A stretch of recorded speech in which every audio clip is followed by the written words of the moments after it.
They began the work in the first blush of summer, when the valley was still drunk on the memory of the thaw. Anna and Lena, 17 years old and sisters born of the same breath, moved with a singular, unnerving purpose. They had been turned out of the orphanage with little more than a deed to a derelict cabin their parents had left behind, a place clinging to the edge of the settlement like a burr on a wolf's pelt. The town of Redemption, nestled in its bowl of granite peaks, watched them. At first, it was with a distant pity. 2 girls, barely women, with nothing but each other. But pity curdled to curiosity, then to suspicion, and finally to open mockery as the summer deepened. While other folk mended fences, courted, or simply sat on their porches chewing the fat of a good season, the sisters toiled. Their small plot of land became a tapestry of drying things. Long, thin strips of venison and rabbit, salted and peppered, hung from wooden racks that multiplied week by week, shimmering like crimson ribbons in the relentless sun. Bushels of wild berries, painstakingly gathered from thorny thickets, were laid out on stretched hides, slowly wrinkling into hard, sweet pebbles. They sliced summer squash and beans into thin wafers, arranging them in meticulous rows that baked and crisped in the dry valley air. The scent of curing meat, sharp herbs, and sun-cooked fruit hung over their property, a strange perfume that set the town's dogs to howling and its people to whispering. "Look at a," barked Earl Krause from the porch of the general store, spitting a stream of tobacco juice into the dust. "Wasting the best days of the year." Like squirrels gone mad, the men around him chuckled. They saw foolishness, a panicked, senseless hoarding. They saw 2 orphan girls who didn't know the rhythm of the valley, a rhythm of plenty and ease that had held for as long as anyone could remember. The winters were cold, to be sure, but the pass was always clear by April, and the supply wagons from the east always came through. Their preparations were an insult to the valley's generosity, a testament to a fear that had no place here. The sisters heard the laughter. They felt the weight of the town's judgment as they walked to the creek for water, their buckets heavy, their faces impassive. They offered no explanations. They did not engage in the gossip. Their hands, stained with berry juice and cracked from salt, were their only reply. They worked from the first hint of dawn until the last vestiges of light bled from the sky, their movements economical, their silence a shared language. They were building a fortress, not of wood and stone, but of sustenance. A fortress against a ghost no one else in Redemption could see. The foundation of their strange kingdom was hidden. When they had first arrived at the cabin, its floorboards rotten and its chinking crumbling, they had felt a hollow despair. But while clearing debris from the main room, Lena's foot had gone through a section of wood that wasn't merely old, but deliberately weakened. Beneath it, covered by a heavy, dust-caked plank, was a darkness that smelled of cold earth and time. A ladder of thick, hand-hewn rungs led down into a cellar, not the shallow dirt pit common in the valley, but a proper vault lined with flat, carefully fitted river stones. It was deep, perhaps 12 feet, and the air was so still and cold it felt like stepping into a different season. Their parents, whom they barely remembered, had left them more than a broken-down shack, they had left them a secret. This discovery changed everything. The cellar became the heart of their operation, the destination for all their sun-scorched bounty. Their work took on a new, sacred dimension. The dried strips of meat, brittle and dark, were bundled and wrapped in clean canvas, then packed tightly into wooden crates lined with dry straw to ward off any hint of moisture. The shrunken berries and fruit leathers were poured into large clay pots, each one meticulously inspected for cracks. Once filled, they sealed the lids with a thick layer of rendered tallow, creating an airtight barrier against mold and mice. The dried vegetables, light as paper, were stored in cloth sacks, which were then hung from thick beams in the cellar's ceiling. Every item was a prayer against a future they felt in their bones. Down in the cool, silent dark, they organized their hoard with the precision of librarians. Crates were stacked against one wall, pots on sturdy shelves built into another. Sacks of dried beans and flour, purchased with the few coins they earned mending clothes for the blacksmith's wife, formed a dense bulwark in the corner. They worked by the flickering light of a single tallow lamp, their shadows dancing on the stone walls like ancient spirits. The air was thick with the mingled scents of dried meat, earthy potatoes, and the faint, clean smell of stone. It was a cathedral of preservation, a testament to a memory that drove them harder than any whip. While the town saw two girls playing at housekeeping, the reality was a desperate, calculated race against an invisible clock, a race to fill this subterranean vault before the first snows fell and locked the valley in their icy grip. Their silence was not ignorance, it was focus. Their obsession was not madness, it was a promise they had made to a ghost. The ghost had a name, and its memory lived not in the cabin, but in the sterile, cold halls of the St. Jude's foundling home, 200 miles east of the mountains. The sisters had been 6 years old during the winter of the grey frost. It wasn't a blizzard, not a dramatic, headline-worthy event. It was simply a winter that refused to end.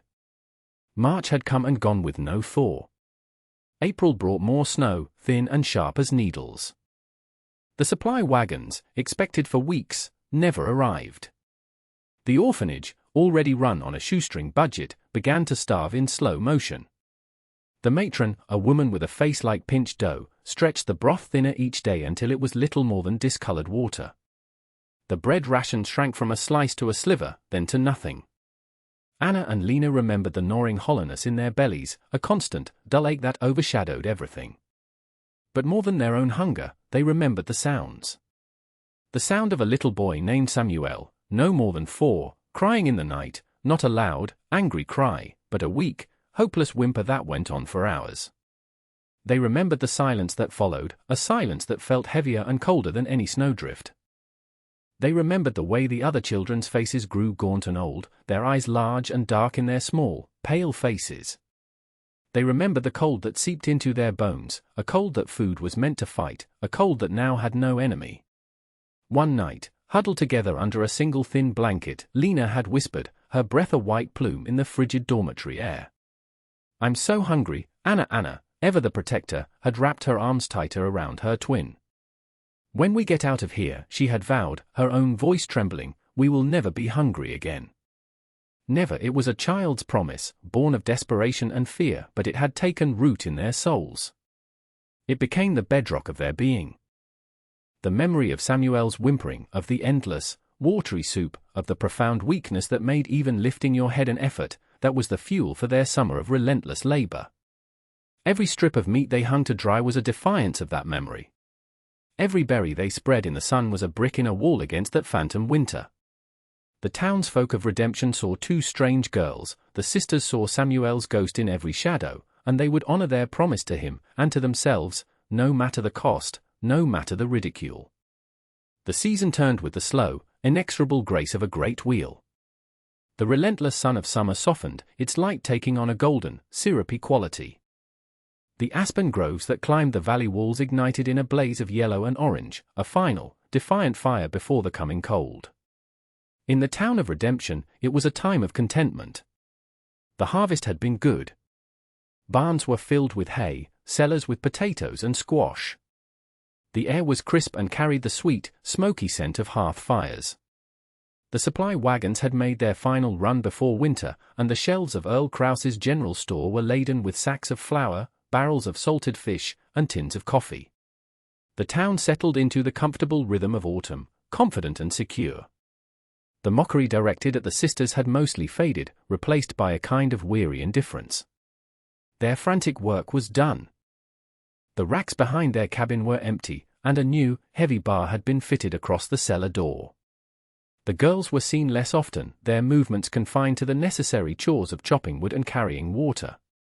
They were simply a strange, quiet fixture at the edge of town, their summer of madness now just a piece of local folklore. The first snow fell in late October, a gentle, almost apologetic dusting that melted by noon. But the next one, a week later, was heavier. It coated the valley in a pristine blanket of white, muffling sound and sharpening the edges of the world. The children laughed and played in it, their joy echoing in the clean, cold air. The adults nodded knowingly. Winter was here.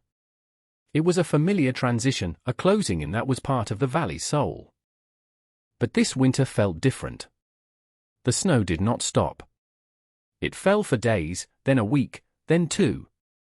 It was not a howling blizzard, but a quiet, persistent siege. The drifts began to pile up, swallowing fences, then rising to the sills of windows. The trail over the pass, the valley's only artery to the outside world, became an impassable river of white. Still, there was no panic. This had happened before. A few weeks of being snowed in was a badge of honor for the residents of Redemption. They had their supplies, their fires, their community. They would wait it out. Anna and Lena watched from the single small window of their cabin. They saw the snow bury the world they knew. They heard the wind, a low, mournful moan as it scoured the peaks. They felt the cold press in, a physical weight against their small home. But inside, there was no fear. There was only the quiet hum of readiness. Their fortress was complete. Their promise was secure. Down below, in the cold, silent dark, their summer of toil lay waiting. By January, the valley was a different world. The snow was no longer a beautiful blanket but a prison wall, 20 feet deep in the pass and piled in monstrous drifts against the sides of buildings. The sky was a perpetual, bruised grey, offering no warmth, only more snow. The initial cheer of being snowed in had long since evaporated, replaced by a gnawing, unspoken anxiety.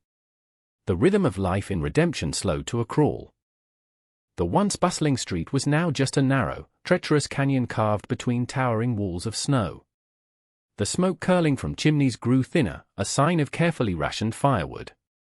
The laughter was gone, replaced by the hacking coughs that seemed to echo from every cabin. Supplies, which had seemed so abundant in autumn, were now frighteningly low. The salted fish in the barrels at the general store were gone.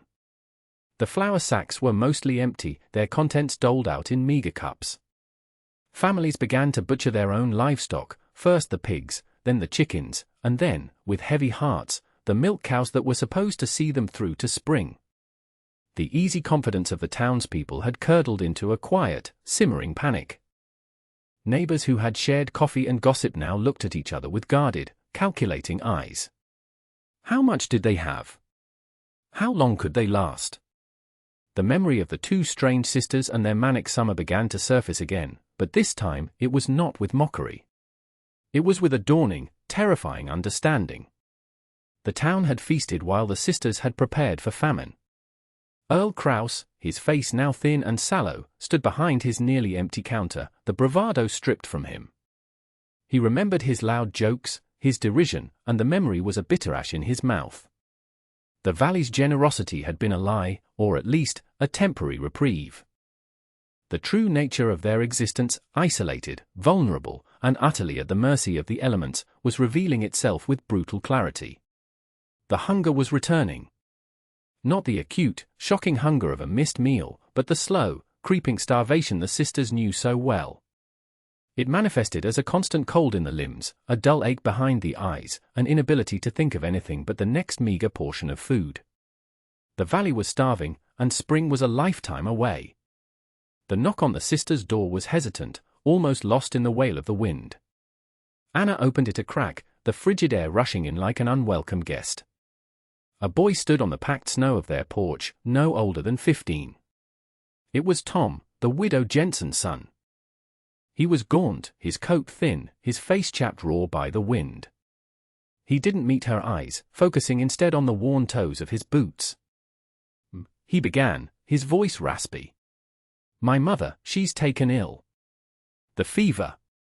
We ain't got nothing left." Not a scrap. Vanna's expression did not change. Her gaze was steady, assessing. Behind her, Lena stood by the hearth, a silent shadow. The cabin was warm, and the air, unlike the stale, hungry air of the town, smelled faintly of wood smoke and dried herbs. It was the smell of life. Anna looked past the boy, toward the shuttered windows of the town, a collection of silent, desperate little boxes under a crushing weight of snow. She looked back at Tom, at his trembling hands and the desperate hope in his young eyes. He was the first. The first to break. The first to come to them. This was the moment their entire summer had led to. "We have food," Anna said. The statement was flat, a simple declaration of fact. It was not an offer. Tom's head snapped up, his eyes wide. "Please," he whispered, a universe of desperation in that single word. Anything. Lena stepped forward, her presence as quiet and solid as her sister's.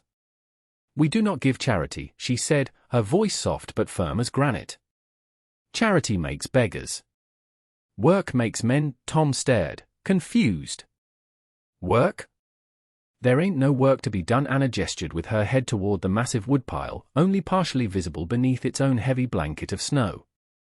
"There is always work. The woodpile needs to be cleared. More wood needs to be chopped and stacked. The path to the creek must be kept open. You are young.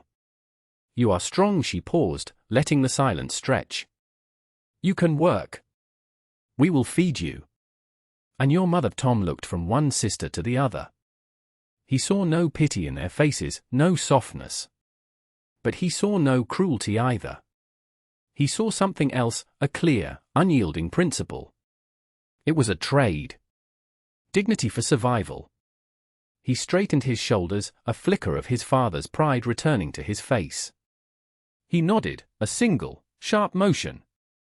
"I can work," he said, his voice stronger now. "I will." Anna stepped back and opened the door wider. "Then come in," she said. "Eat first." "The work can wait for an hour." Tom stumbled inside, bringing the cold with him, but stepping into a world he thought had vanished, a world of warmth, and food, and hope. The change began with Tom. He worked with a feverish energy, his axe a steady, rhythmic beat in the frozen silence. Every day, he would arrive at dawn and leave at dusk, his payment a canvas sack heavy with dried meat, beans, and powdered squash for his ailing mother. Word of this arrangement spread through the starving town like a slow-moving current. At first, there was disbelief, then resentment. The orphan girls were making people work for scraps? The nerve! But the resentment was a luxury they could no longer afford. Hunger was a great leveler of pride. A few days after Tom started, the blacksmith, a man whose powerful arms were now thin and weak, appeared at their door.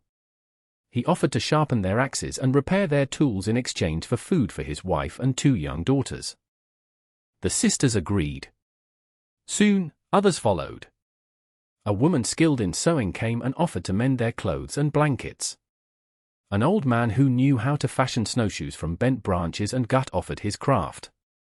A trickle of desperate townsfolk became a steady stream. The sisters' cabin transformed from a pariah's hovel into the valley's nucleus of survival. Anna and Lena established a system, as simple and unyielding as their personalities. Each person offered a skill or their labor. In return, they received a carefully measured ration from the cellar, enough to sustain them and their family, but no more. There was no hoarding, no special treatment. The value of a person was measured in what they could contribute to the collective good. The sisters presided over this new economy with a quiet, solemn authority. They spoke little, their instructions conveyed with a nod or a gesture. They moved through the growing crowd of workers with an air of detached purpose, ensuring the wood was stacked correctly, the tools were cared for, the paths were clear. They were no longer the mad girls, they were the providers, the keepers of the flame. The community, which had once been defined by gossip and lazy afternoons, was now defined by the shared, urgent purpose of survival. The sound of the blacksmith's hammer, the whisper of the seamstress's needle, the thud of Tom's axe, these were the sounds of redemption's heart beating again, faint but steady, powered by the foresight of the 2 young women they had once so casually dismissed. The people were still hungry, but the edge of desperation had been blunted. They had work. They had a measure of hope. And they had the sisters. Not everyone was willing to submit to the new order. A man named Brandt, who had run a small trapping operation with his 2 loutish sons before the snows, had always lived by a simple creed: the strong take, the weak yield. He and his sons had holed up in their cabin at the far end of the valley, and rumors trickled back of how they had bullied their closest neighbors, taking what little they had. As the weeks wore on and their stolen supplies dwindled, Brandt's hungry gaze turned toward the one source of plenty left in the valley, the sisters' cabin. He saw their system not as a community's salvation, but as an insult to his own strength. One afternoon, as the grey light began to fail, Brandt and his sons appeared. They didn't knock. They simply shoved their way through the small group of people waiting for their daily rations, their faces set in sneering, arrogant lines. Brandt was a large man, bearded and foul-smelling, with small, predatory eyes. He strode directly to the cabin door, where Anna stood blocking the entrance. "We hear you got a private store," Brant grunted, his voice a low growl. "Time to share with folks who can make better use of it." Behind him, his sons grinned, their hands resting on the handles of the hunting knives at their belts. The people in the yard fell silent, their fear a palpable thing in the cold air. Tom, who had been splitting a large log, let his axe fall to his side, his knuckles white. Anna did not flinch. She looked Brant up and down, her expression one of utter disdain. "We share with those who work," she said, her voice clear and carrying in the stillness. "There is wood to be chopped." Brant laughed, a harsh, ugly sound. "We ain't working for children. We're taking what we need. Now stand aside." He took a step forward, intending to push past her. Lena emerged from the cabin, a heavy iron skillet in her hand. Her face was a mirror of her sister's, calm, cold, and resolute. "You will not enter this house," she said. The standoff was absolute. The raw, brutish force of Brant against the unshakable will of the two sisters. He represented the old way of the wild, individual strength, survival of the fittest. They represented something new, forged in the crucible of this terrible winter, communal effort, shared purpose. "This is our last warning," Brant snarled, his patience gone. "Give us the key to that cellar." "There is no key," Anna replied, her voice dropping to an icy whisper. "And you will work. Or you will leave." The threat hung in the air, thick and heavy. Brant and his sons exchanged a look. They had expected tears and pleading, not this cold defiance. For a moment, he was taken aback, but his hunger and his pride were stronger than his surprise. He lunged forward. The moment Brant moved, the world erupted not in chaos, but in a strange, unified action. Tom, quicker than anyone thought possible, stepped between Brant and Anna, his wood axe held defensively. "You'll not touch them," he said, his voice, though still a youth's, ringing with conviction. The blacksmith, drawn by the commotion, appeared with a heavy hammer in his hand. The old man who made snowshoes held a sharpened pole. The women, who had been huddled together, did not scream or run, they stood their ground, their faces hard, clutching firewood pieces and iron pokers. Brant and his son stopped, suddenly finding themselves facing not two young girls, but a dozen desperate, determined people. They were outnumbered. This was not the cowering, fragmented town they had preyed upon. This was a cohesive unit, a pack that had found its leaders. Brant's sneer faltered. He looked at the faces surrounding him, the blacksmith, Tom, the seamstress, the old man, and he saw not fear, but a cold, protective fury. They were defending more than just the sisters, they were defending their only source of hope, the very system that was keeping them alive. "This ain't over," Brant spat, but the threat was hollow. He knew he had lost. The power in the valley no longer resided with the man who had the sharpest knife or the strongest arm. It resided with those who controlled the food, and with the people who had earned their place at the table. He and his sons backed away slowly, their eyes darting around at the makeshift weapons, their arrogance shattered. They turned and trudged back down the path they had made, their retreat marked by the hostile silence of the community. No one cheered. No one celebrated. There was only a grim, collective understanding of what had just happened. They had faced the dark side of their own nature, the selfish, violent impulse to take rather than create, and they had chosen a different path. Anna watched them go, her posture unwavering until they were out of sight. Then, she turned her attention back to the waiting people. "The rations are ready," she said, her tone as even as if nothing had happened. The work of survival continued. The line formed again, orderly and quiet. But something fundamental had shifted. They were no longer just a collection of individuals bartering for food. They were a community, bound together by a shared ordeal and a shared allegiance, ready to defend the new world the sisters had built. The thaw came not as a gentle awakening, but as a violent fracturing. The crushing silence of winter was broken by the roar of shifting ice on the creek and the thunderous crash of snow sliding from the high peaks. Water began to drip, then trickle, then pour. The great white prison that had held redemption captive for 5 months began to dissolve. The sun, a stranger for so long, returned with a fierce, watery light.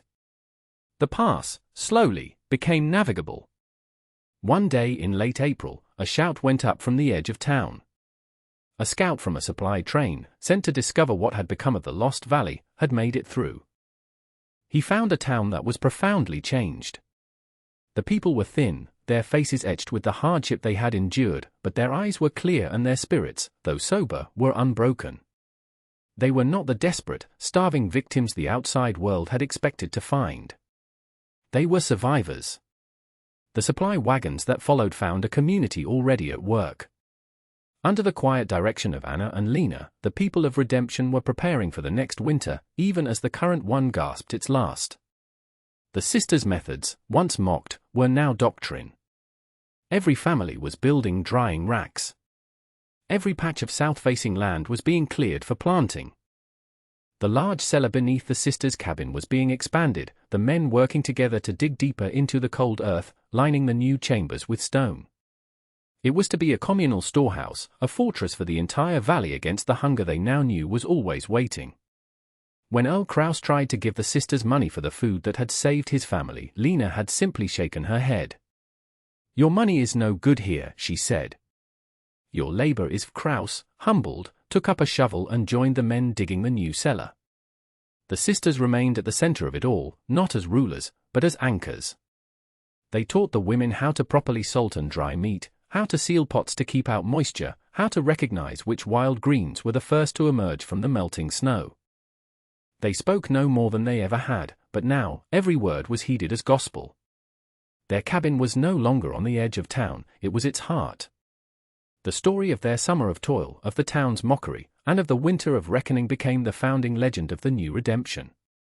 It was a story told around hearth fires, a lesson in foresight, resilience, and the quiet strength that comes not from what you take, but from what you preserve. Anna and Lena, the orphan girls, had lost their family once to the carelessness of the world. In the heart of that unforgiving valley, they had built a new one, forged in ice and hunger, bound by the simple, sacred promise of never being hungry again.